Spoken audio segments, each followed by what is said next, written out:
offices and in homes, we use clocks that is made up of, we use a pendulum clocks to note down the time, which is based on the periodic oscillations of a pendulum in a surroundings where we have time. That is pendulum clock that oscillates, which is based on the which is based on the principle of, which is based on the periodic oscillations of the pendulum.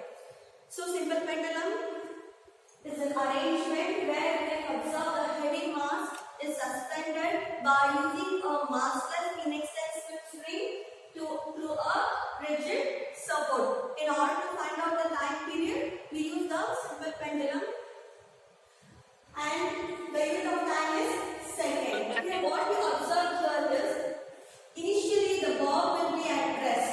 Initially the bob will be at rest at position O. That means it is in a stationary. When you move this bob, through a distance, that is the position A, that is the extreme position, we call it as, this is the mean position, and these A and B are the extreme position. When you bring the bob to the extreme position and later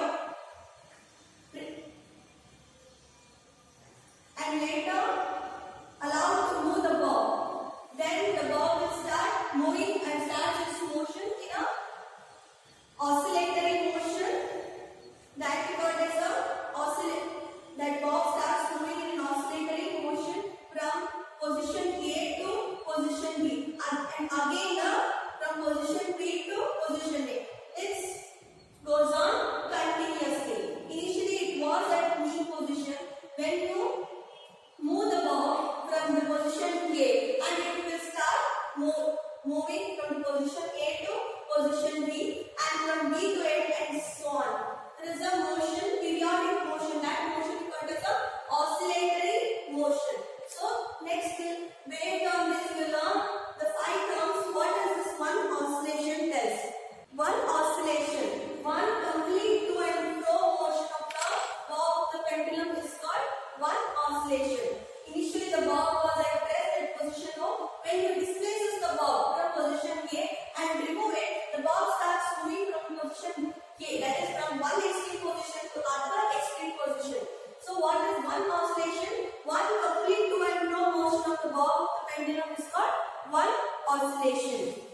So I will repeat this once again. Initially the bob was at rest, suspended by using inextensible spring through a rigid support. When you displace the bob from at position A, and when you releases, then the bob starts moving from the position A to O, and from O to B, and again from B to O, from O to A, and so on. So what is one oscillation? One oscillation is nothing but one complete to and fro motion of the bob of pendulum is called one oscillation. Next, period of oscillation or time period. So this is the time taken to complete one oscillation. So time period or period of oscillation is nothing but time taken to complete one oscillation is called. First you should time period. First you understand what is one oscillation. Based on this you can write the other definition. One oscillation is nothing but one complete to and fro motion of the bob of pendulum. One complete to and fro, that is from position A to position B and B to A. One complete to and fro motion of the bob of pendulum is called one oscillation. Next, period of oscillation or time period. That this is the time taken to complete one oscillation. The period of oscillation is nothing but, or time period is nothing but, time taken to complete one oscillation is called period of oscillation or time period. Next, frequency. What is frequency? It is the number of oscillations made in 1 second. In 1 second, how many oscillations are made? That is called frequency. Frequency is nothing but number of oscillations are made in 1 second. It is denoted by F or H. H is nothing but hertz. So its unit is per second or hertz.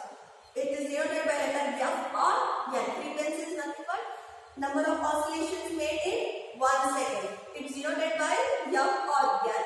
Its unit is per second or first.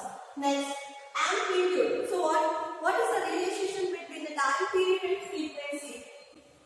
Whether there is a relationship between the time period and frequency. T is equal to 1 by f or f equals 1 by t. So this is the relationship between the time period and frequency.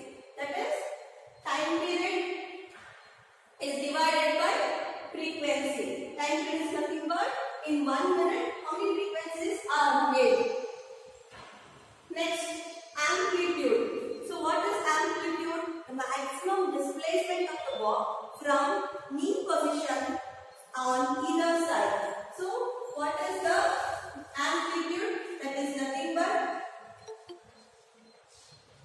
the maximum displacement of the ball. The maximum displacement of the ball from its mean position to extremes. Here also one extreme is there, that is A, and here also one extreme is there. So what is that? That is OA and OB.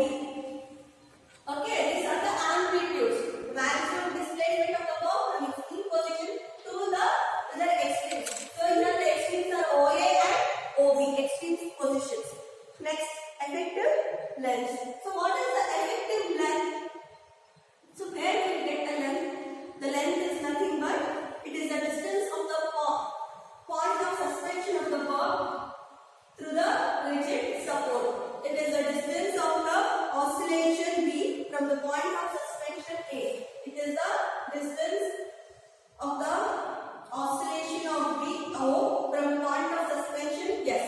From where it is suspended to the oscillation of the ball. That is we call as the effective length. Effective length is nothing but the distance of the point of oscillation, that is O, to the point of suspension. From the point of suspension to the ball where it is oscillates. So these five terms are related to simple pendulum, that is one oscillation, time period or period of oscillation, frequency, amplitude and effective length.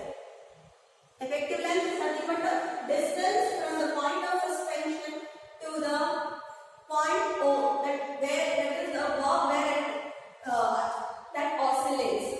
Where it oscillates. Point of oscillation to the from point of oscillation B O to the point of suspension. Next, factors affecting the time period. So what are the factors affecting the time period?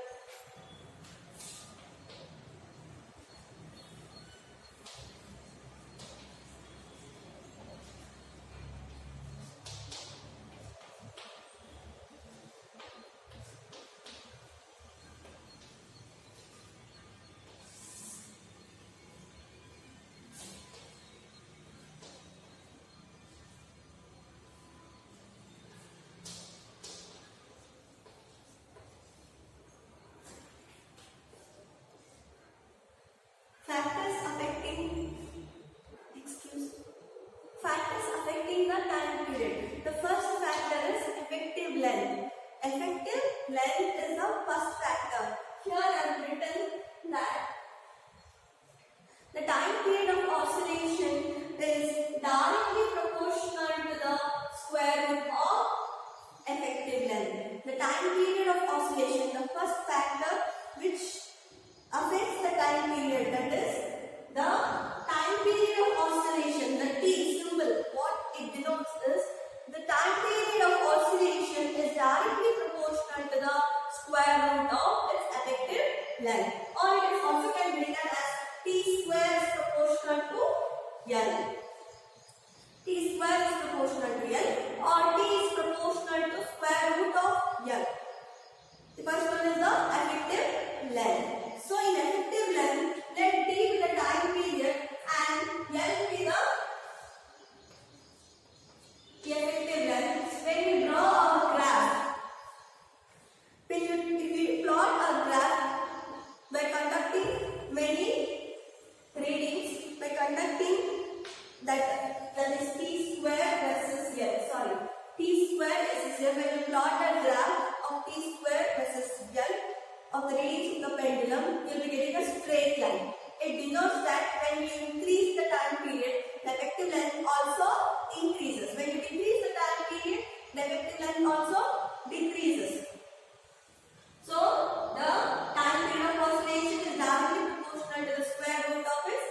effective length. When you when you plot a graph of t square versus L, you will be getting a straight line. If we increase the length, time period also increases. So effective length is the first factor which affects the time.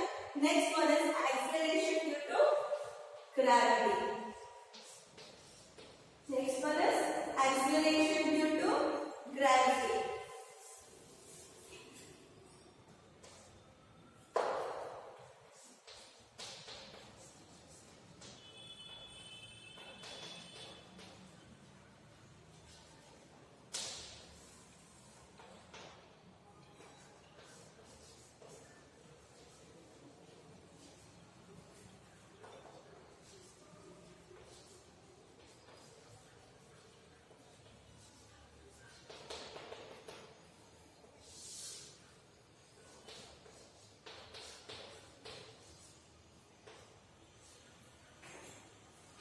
First factor is effective length, that is t square.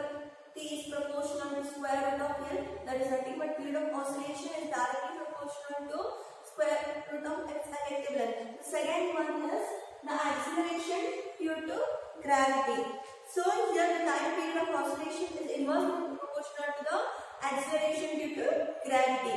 First there it is directly proportional, the time period of oscillation is directly proportional to the square root of its effective length.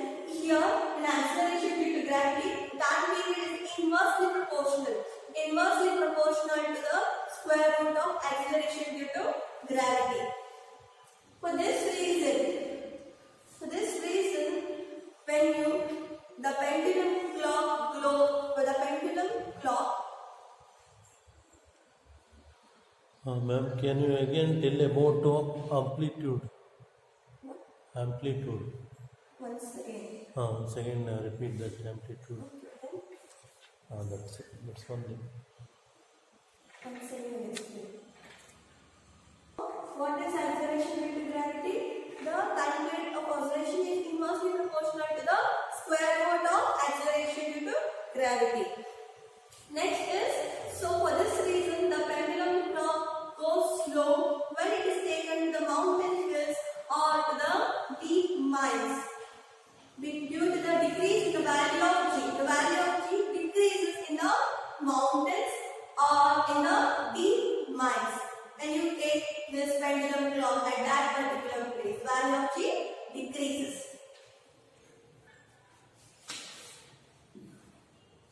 The third factor is the time period of oscillation does not depend on the mass of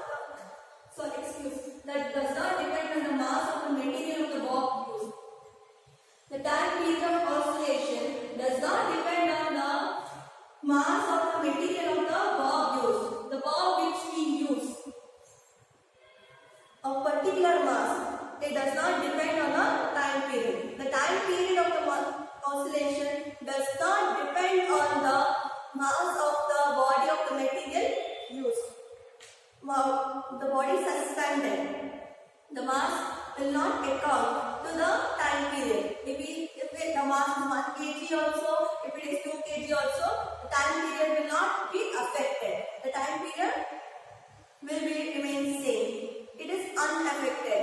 The time period of oscillation does not depend on the mass or material of the body suspended.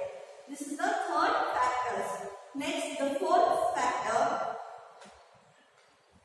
The time period of oscillation does not depend on the extent of the swing on either side.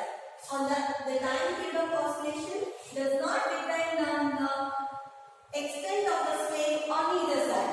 If the swing is large also, if it is less also, the time period will not be affected. Okay, the time period of oscillation does not depend on the extent of swing. If it swings more also, if it swings less also, the time period will not be affected on either side. So, these are the factors which affect the time period. So, I will explain once again why, because one of your friends does not understand the amplitude. So, in simple pendulum, what did we observe? That is one oscillation. So, what is one oscillation? one complete made in 1 second. So what is the frequency of oscillation? It is the number of oscillations made in 1 second. This is the number of oscillations made in 1 second. Next is the amplitude. So what is amplitude? Initially the bob is at mean position. Mean means it is at rest, and the A and B are extremes.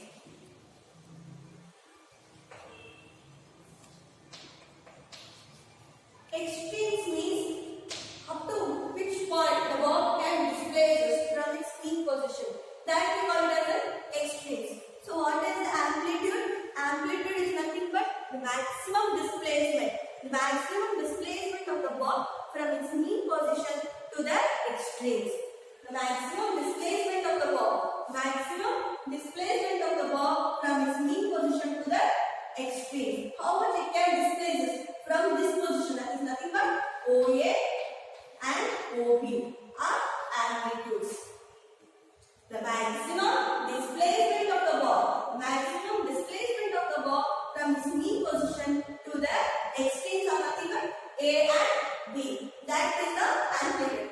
We should consider amplitude from the rest position, that is mean position, to the extreme on one side, and when extreme to other side, from mean to opposite side. So these are called extreme. That is OA and OB. The maximum displacement of the bob from its mean position to the extremes. Any doubt? Okay, fine. Next is effective length. Excuse me. Effective length, it is the distance. It is the distance of the bob. It is the distance of the point of oscillation of the bob. B. It is the distance of the point of oscillation of the bob O from a rigid, from the point of suspension. It is the distance of the point of oscillation of the bob from the point of suspension. That is nothing but from the suspension to the point of oscillation. The length, that is called effective length. From the point of suspension to the point of oscillation, that is called effective length. So these are the 5 terms related to the simple pendulum. One, oscillation, time period, frequency, amplitude, effective length. And next, coming to the factors affecting time period. So what are the factors affecting the time period? The first one is effective length. So what is the effective length? The time period of oscillation is directly proportional to the square root of effective length. So T square is proportional to L, or T is proportional to square root of L. The time period of oscillation is directly proportional to the square root of effective length. Next, can you plot a graph of T square versus L using the readings what we have got from the simple pendulum? We will always be getting a straight line. If we increase the time period, the effective length also increases. Next is acceleration due to gravity. So the time period of oscillation is inversely proportional to the square root of acceleration due to gravity. The time period of oscillation of the bob is inversely proportional to the square root of acceleration due to gravity. For this reason, when we keep the pendulum clock above in place mountains, in the mountains or in the deep mines, that the value of G decreases. The value of G decreases. The pendulum clock goes slow, where in mountains or hills or in the deep mines. Next, the third factor which affects the time period is the time period of oscillation does not depend on the mass or material of the body suspended. The time period of oscillation does not depend on the mass or material of the body suspended. Next, the fourth factor is the time period of oscillation does not depend on the extent of swing on either side. The time period of oscillation does not depend on the extent of the swing on either side. So these are the 4 factors which affect the time period. Next, expression for time period of simple pendulum.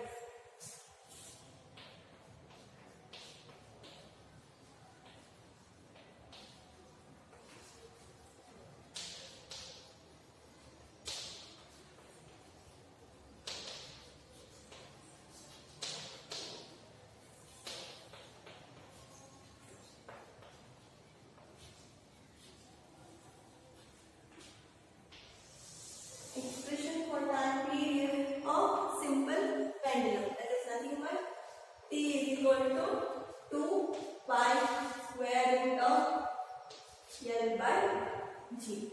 So this is the expression for the time period of simple pendulum. T is nothing but time period, 2 pi is the constant and square root of L, that is L is the effective length and G is the acceleration due to gravity.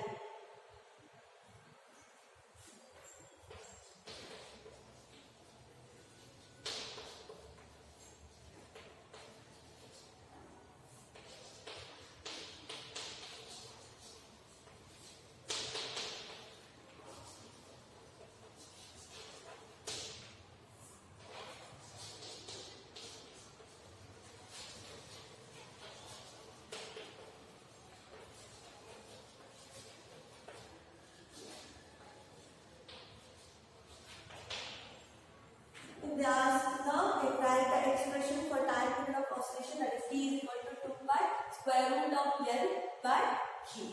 T is time period, L is effective length, G is acceleration due to gravity and 2 pi is the constant. And the pi value is 3.14.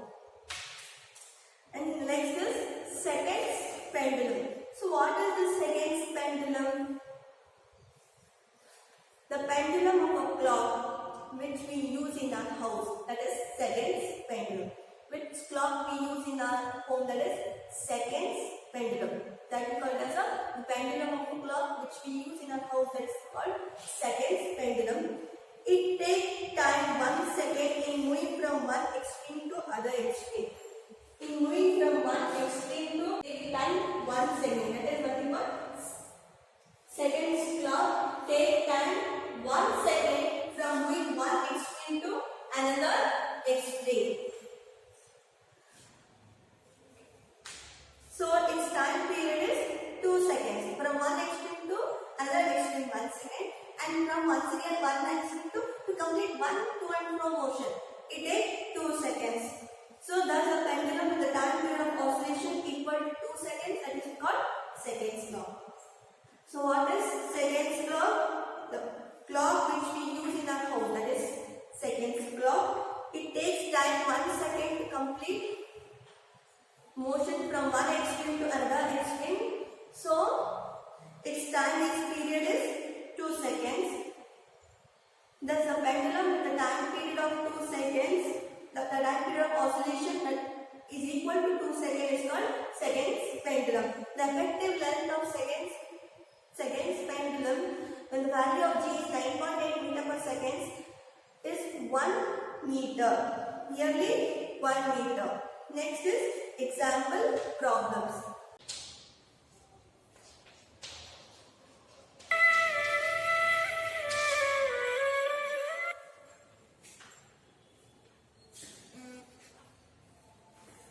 The first example problem is calculate the length of a seconds pendulum at a place where G is 9.8 meter per second. So we should calculate the length of a seconds pendulum. For seconds pendulum,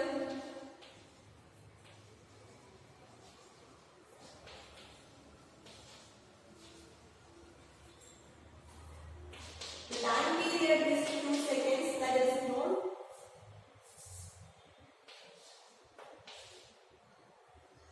And G is 9.8 meter per second square. For time period, just now we have studied that about seconds pendulum. The time period of oscillation equal to 2 seconds in a seconds pendulum. So the time period is 2 seconds and the value of G is 9.8 meter per second. We should find the effective length. You know the formula, that is T is equal to 2 pi square root of L by G. We need the effective length, so cross multiply L equals, it becomes 4. When you cross multiply it will become T square divided into G, it goes numerator, and 2 the whole square is 4 and pi square. When you remove the square roots, so what we should do? We should multiply it by square. We should multiply by 2 in order to remove the square roots. getting L is equal to G T square or T square G and divided by 4 pi square. Next, substitute the terms value of T 2.0 the whole square into 9.8 divided by 4 into 3.14. Okay. If the given term, the unknown term is in square root, so what we should do? We should multiply it by 2 in order to remove the square root. So we will be getting an answer 0.994 meter. Can you simplify this further? And next problem. Compare the time periods of a simple pendulum at place G, at places where G is 9.8 meter per second and 4.36 meter per second respectively.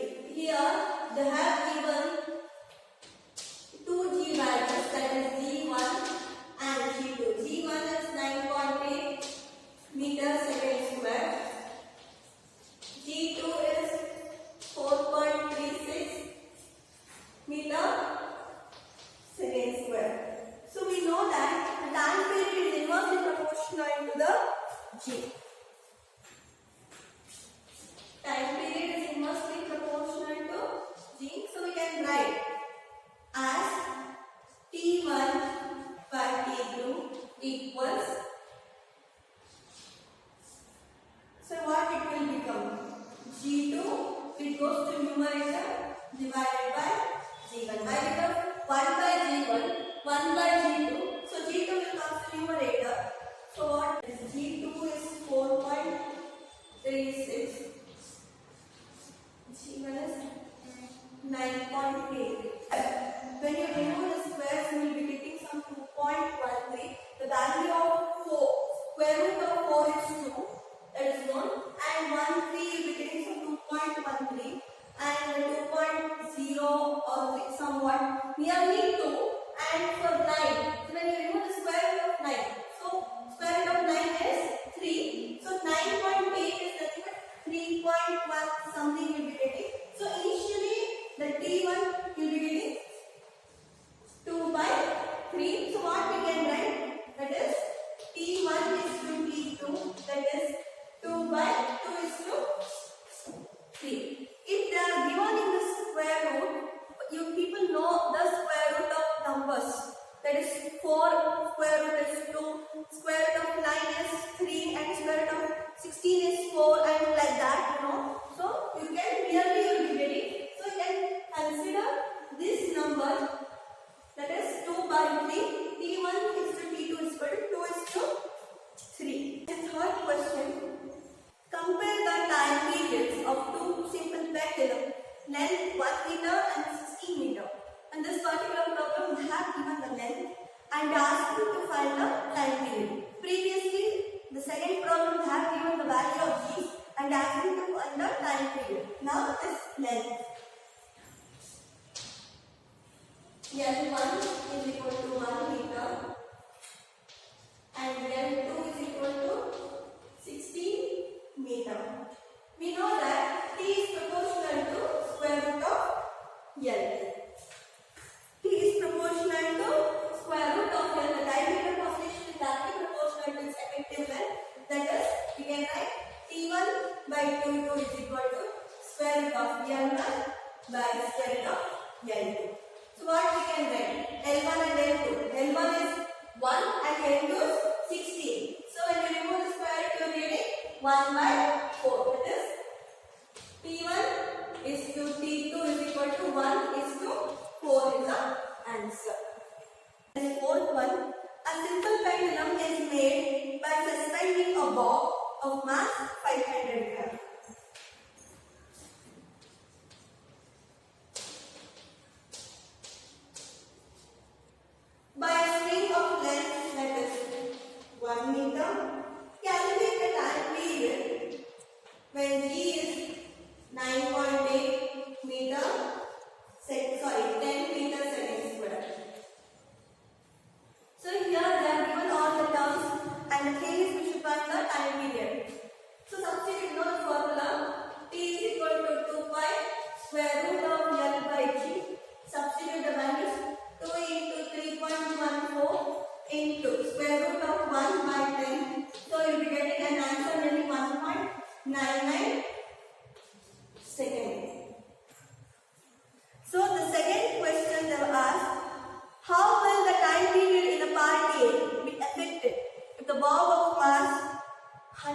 diagram is used, keeping the length, string unchanged. When they change the mass of the box from 500 to 100, they are asking how the time period will be changed.